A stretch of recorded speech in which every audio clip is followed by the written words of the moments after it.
বলে দিই তো ওয়েস্ট বেঙ্গল পুলিশের তো যে কনস্টেবল রেজাল্ট বেরিয়েছে, তোমরা সবাই জানো, তোমরা সবাই কৃতি এখানে বসে আছো।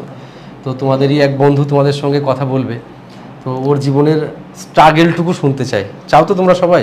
এই যে আগে যাদের কাছে শুনছি সেটাও খুব ভালো লাগছে শুনে। তো এক একজনের মন্ত্র এক এক রকম, তার জীবনের দর্শনটা এক এক রকম। তুই তোর যা মনে ইচ্ছে হয় তাই বল পরবর্তী প্রজন্মের জন্য। এখানে সবাই আমার বন্ধুরা বসে আছে, স্যার রয়েছেন, ম্যাম রয়েছেন। আমি ফার্স্টলি আমি সন্তোষ মণ্ডল, বাঁকুড়াতে বাড়ি আমার। আমি কীভাবে চাকরি পেয়েছি না পেয়েছি এসব বলবো না। আমি কীভাবে ফার্স্টলি তপবনে আমার আশা, এখানে পড়াশোনা, এগুলো আমি বলবো।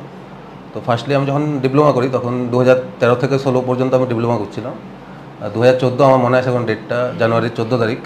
আমার বাঁকুড়াতে বাড়ি, তো ওখান থেকে আমার বাড়ি থেকে শুশুনিয়া পাহাড় খুব সামনেই হয়। তো ওখানে 3জন দাদা, তারা এক্স তপবনিয়ান, তারা সবাই আদ্রা ডিভিশন, খড়গপুর ডিভিশনে এলপিতে জব করে। তারা ওখানে পিকনিক করতে গেছে চাকরি পাওয়ার পর, চাকরি পাওয়ার পর।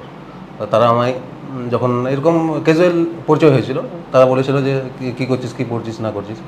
তো তারা বলেছিল যে ডিপ্লোমা করে তো অনেকেই ভর্তি হয়ে যাবে। কিন্তু আমার 16তে কমপ্লিট করি, ফ্যামিলি অবস্থা সেরকম ছিল না, তার জন্য প্রাইভেট জবে জয়েন করি। আমি এখনও প্রাইভেট জব করতাম, মানে লাস্ট 6 বছর ধরে প্রাইভেট জব করছি, তার সাথে প্রিপারেশন নিতাম। এখানে লকডাউনের সময় আমার ফার্স্ট সুযোগ আসে যে স্যার যখন অনলাইন সিস্টেমটা প্রথম চালু করেন, মানে আমার কাছে ওটা একটা বিশাল অপরচুনিটি ছিল যে আমি জব করতে পারছিলাম না, সেটা আমি অনলাইনে ঘর থেকে করতে পারছিলাম।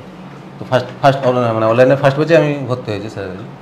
আর এটাও বলতে চাই, আমার কাছে মানে অ্যাডমিশন হওয়ারও টাকা ছিল না সেই সময়। স্যারকে আমি পার্সোনালি ফোন করেছিলাম। আমার মানে আমি দুবারই টাকাটা দিয়েছি, একবার পরের মাসে আবার পুরো টাকাটা ডিউ ক্লিয়ার করেছি। তো স্যার সেই সুযোগটা আমাকে দিয়েছে। আর বাকি স্যার ঠিক আছে, এগিয়ে চলো, ভবিষ্যতে অনেক বড় হও। ঠিক আছে, থ্যাংক ইউ, সাথে আছি। ওকে, ঠিক আছে, ঠিক আছে, ঠিক আছে।